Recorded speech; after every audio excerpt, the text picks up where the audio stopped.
जैसे कलश स्थापन करने की महिमा है, उसी प्रकार से कलश विसर्जन करने की महिमा है। मुहूर्त में कलश विसर्जन अवश्य होना चाहिए। कलश विसर्जन की अत्यंत अद्भुत महिमा है।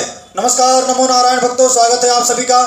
भक्तों, बहुत सारे प्रश्न हैं कि पूरे नवरात्रि के दौरान दीपक बुझ गया है तो क्या माने इसको अमंगल अशुभ माने कि शुभ माने। बहुत लोगों का प्रश्न है कि हमने जो कलश रखा था उसके अंदर के पत्ते सूख गए हैं, तो इसको शुभ मानना चाहिए कि अशुभ। बहुत सारे कुछ लोगों का ऐसा प्रश्न है कि हमारा जवारा जो था, हमारा जवारा बहुत अच्छा नहीं उगा, तो इसे क्या समझना चाहिए। सभी प्रश्नों का जवाब देंगे। नवरात्रि का कलश का विसर्जन कैसे करना चाहिए, क्या विधान है, वो भी बताएंगे। भक्तों, पहले मैं आपको बताना चाहूँगा कि कलश विसर्जन और कलश का स्थापन दोनों में ब्राह्मण का होना अत्यंत जरूरी है। ब्राह्मण के द्वारा यदि आप कलश का स्थापन करवाते हैं, कलश का विसर्जन कराते हैं, तो ब्राह्मण एक जरिया है आपके पूजा को भगवान तक पहुंचाने का। ब्राह्मण हो तो अति उत्तम। अगर आपके पास अभाव है, धन का अभाव है, आप सक्षम नहीं हैं, नहीं ब्राह्मण को बुला करके आप करवा सकते हैं, तो फिर सेकंड विकल्प है कि आप स्वयं करें, पर उसमें भी कुछ विधान है, उस विधि को अवश्य फॉलो करना चाहिए। सर्वप्रथम मैं बता दूं, यदि नवरात्रि में दीपक बुझ भी गया है तो इसको आपको मन में किसी प्रकार का संशय नहीं रखना चाहिए।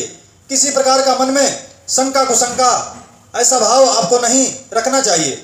किसी प्रकार का शंका कुशंका कुभाव मन में नहीं आना चाहिए, क्योंकि कर्म के दो साक्षी होते हैं। एक साक्षी है दीप और दूसरा साक्षी है भगवान सूर्य। यदि दीप बुझ भी जाता है, हमने ध्यान नहीं रखा, दीपक ओझल हो गया, बुझ गया, तो हमारा व्रत, हमारा उपासना साधना खंडित नहीं माना जाता है, क्योंकि दूसरे साक्षी हैं भगवान सूर्य। तो यहाँ पर एक प्रश्न का जवाब मिल गया। दीप यदि अज्ञानतावश गलती से हम भूल गए हैं, हमने जान के तो ऐसा कुछ किया नहीं, अज्ञानतावश ऐसा हो गया है, तो कोई बात नहीं, उस अपराध का क्षमा है, उसका कोई दोष नहीं लगता है, उसका कोई बहुत बड़ा पाप नहीं है, और उससे हमारा व्रत भी खंडित नहीं होता है। दूसरा प्रश्न है कि जो हमने कलश रखा था उसमें कलश के जो पत्ते थे वो सूख गए हैं। कलश के पत्ते सूख जाने से भी भक्तों यह कोई आपका व्रत खंडित नहीं माना जाता है। कलश के पत्ते सूख जाने से भी नवरात्रि का फल में कोई कमी नहीं आएगा, नवरात्रि का वही फल आपको प्राप्त होगा। किसी भी प्रकार का शंका कुशंका मन में नहीं करना चाहिए। भक्तों, तीसरा है कि जवारा अगर अच्छा नहीं उगा तो इसे क्या समझे। अगर जवारा अच्छा नहीं उगता है तो हमारे सेवा में, हमारी भक्ति में कोई कमी रह गया होगा। जवारा माता रानी की कृपा होती है तो खूब प्रसन्न मुद्रा में खिलखिलाता हुआ जवारा उगता है। किसी हमारे घर में कभी शुद्धता पवित्रता का ध्यान नहीं रखते हैं, घर में कुछ वास्तु दोष होते हैं, पितरों का दोष होता है, तो जवारा प्रफुल्लित मुद्रा में, प्रसन्न मुद्रा में नहीं उगता है, यानी जवारा खिलखिलाता हुआ नहीं उगता है। इस प्रकार का यदि कोई दोष हो तो जवारा फिर उतना अच्छा नहीं उगता है। तो भक्तों, अगर जवारा कम भी उगा है तो भी आपको माता रानी की कृपा समझना चाहिए। भक्तों, नवरात्रि 9 दिन और नवरात्रि को नवरात्रि कहते हैं। कभी भी अष्टमी को माता रानी का विसर्जन नहीं करना चाहिए। हमेशा नवरात्रि का जो विसर्जन होता है वह दशहरा को होता है, विजयादशमी को होता है। और इस बार 2024 की जो नवरात्रि का विसर्जन होगा वह 12 अक्टूबर 2024 शनिवार को होगा। इसमें भी कहा गया है कि श्रवण नक्षत्र युक्त जो दशहरा विजयादशमी है उसमें नवरात्रि का विसर्जन होता है। तो श्रवण नक्षत्र युक्त जो विजयादशमी है वह शनिवार 12 अगस्त को ही है। इसी दिन हमें जवारा का विसर्जन, कलश का विसर्जन करना है। विसर्जन कैसे करना है, तो हाथ में चावल लेकर के जो अखंड दीपक है उसके ऊपर, कलश के ऊपर, और माता रानी की मिट्टी का मूर्ति हो, धातु की मूर्ति हो, तो उसके ऊपर छोड़ना है। मंत्र क्या बोलना है, गच्छ गच्छ असुर श्रेष्ठ स्वस्थाने परमेश्वर यत्र ब्रह्मादयो देवा तत्र गच्छ हुतासन यान्तु देवगणा सर्वे पूजा मादाय मामकीम इष्टकाम प्रसिद्ध्यर्थम पुनरागमनाय च। अगर आप मंत्र नहीं बोल सकते हैं तो इसको सुन लीजिए, कुछ नहीं तो ऐसा मन में भाव कर लीजिए, हिंदी में बोल लीजिए कि हे माँ, हमने 9 दिन तक आपकी साधना किया, हमने आपकी भक्ति किया, हमने आपका पूजन किया।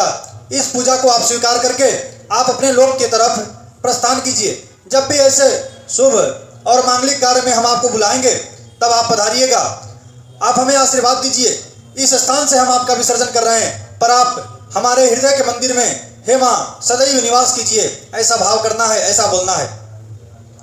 उसके बाद जो अखंड दीपक है, आप चाहें तो अखंड दीपक को पूरे बरस के लिए रख सकते हैं। तेल का दीपक है तो तेल का ही, घी का दीपक है तो घी का।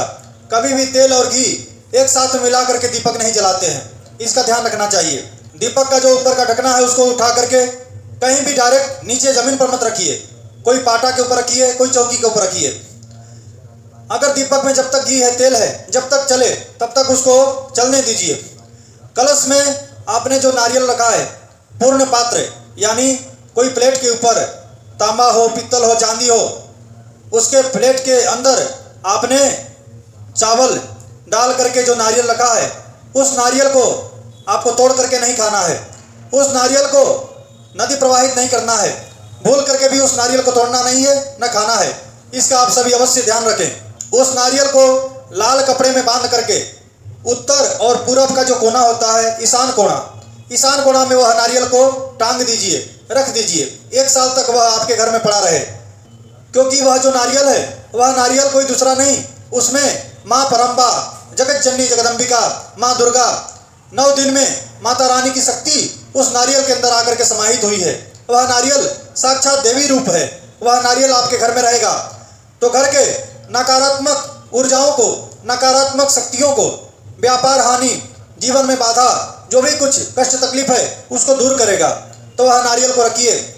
कलश का जो जल है, उस जल को आप घर में लैट्रिन और बाथरूम के सिवा सभी जगह पर छांट दीजिए। जो बच जाता है जल, उसको ले जा करके कोई पेड़ में, तुलसी के अलावा किसी पेड़ में चढ़ा दीजिए। जो पूर्ण पात्र प्लेट में आपने चावल रखा होगा, वह पूर्ण पात्र का जो चावल है, यदि अच्छा है तो उसे आप प्रसाद के रूप में भोजन में ले सकते हैं। यदि वह अच्छा नहीं है तो आप उसको पक्षियों को डाल दीजिए अथवा जल प्रवाहित कर दीजिए। माता रानी को खोइछा भरा जाता है। उत्तर भारत में अष्टमी को, नवमी को माता रानी को खोइछा भरते हैं। लाल कपड़ा के अंदर चावल डाल करके, लौंग इलायची डाल करके, बादाम किशमिश काजू डाल करके 11 रुपया 21 रुपया डाल करके माता रानी को खोइछा भरते हैं। माताओं बहनों को यह विधि अच्छी तरह से आता है खोइछा भरने का। खोइछा भी भरा जाता है। माता रानी को श्रृंगार चढ़ाया जाता है, साड़ी, उसके बाद 16 श्रृंगार करके माता रानी को अर्पण किया जाता है। उस श्रृंगार में से कुछ वस्तु अपने लिए भी रख लिया जाता है। सिंदूर का टीका माता रानी के माथे में करके उस सिंदूर के टीका को महिलाओं अपने माथे में लगाती है। इसका संबंध सुहाग से है। जो माता रानी को खोइछा भरती है उसका सुहाग अटल रहता है, उसकी संतान के ऊपर कोई संकट नहीं आती है, उसका कोख सूना नहीं होता है। यह महिमा है। भक्तों, अब बात करते हैं कि जो जवारा था, वो जवारा को क्या करेंगे। तो जो जवारा है उसको आप ले करके सबसे पहले तो उखाड़ लीजिए, हुम फट ओम हुम बोल करके वो जवारा को उखाड़ लीजिए।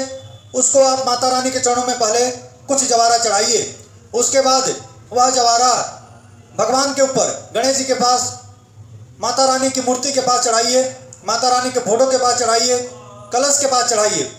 फिर उसके बाद जो जवारा है, जहाँ पर आपके अन्न रखे जाते हैं, स्टोर रूम, वह अन्न के भंडार में स्टोर रूम में थोड़ा जवारा रख दीजिए।